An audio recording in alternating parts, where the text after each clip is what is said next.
भगवान प्रभु श्री राम को सुमंत जी द्वारा जब खबर प्राप्त हुई कि आपको पिताजी याद कर रहे हैं, तो भगवान जैसे ही कोप भवन में गए, कैकेयी के 2 वरदान थे। पहला उन्होंने मांगा भरत जी के लिए राजगद्दी और दूसरा श्री रामचंद्र जी के लिए वनवास। अगर भगवान को सूचना प्राप्त हुई कि आपको वन को जाना है, तो जैसे भगवान तब प्रसन्न थे जब युवराज बन रहे थे, और वैसे ही भगवान पिता दीन मोय कानन राजू अति प्रसन्न हुए। और प्रभु अपनी मां से आज्ञा लेने के लिए आ ही रहे थे कि मार्ग में लक्ष्मण जी मिल गए। और जैसे ही लक्ष्मण जी को पता लगा तो माता पिता न जानो को, मेरे तो प्रभु आप ही सब मैं तो सब कुछ आप में ही देखता हूं। फिर भी प्रभु श्री राम कहते हैं आप अपनी मां से आज्ञा ले आओ। तो जैसे ही मां सुमित्रा के चरणों में लक्ष्मण जी प्रणाम करते हैं, तो मां कहती हैं बेटा,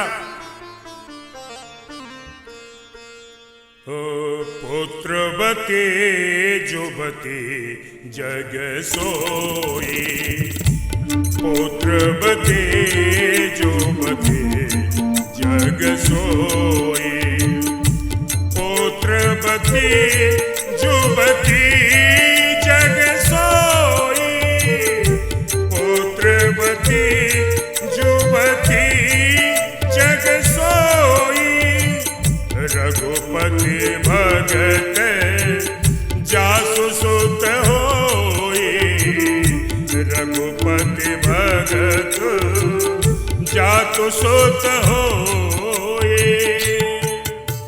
बेटा, वो मां धन्य है जिसका पुत्र प्रभु श्री राम का भक्त हो। और मां ये स्पष्ट कर देती है कि राम का वनवास तुम्हारे ही कारण हो रहा है।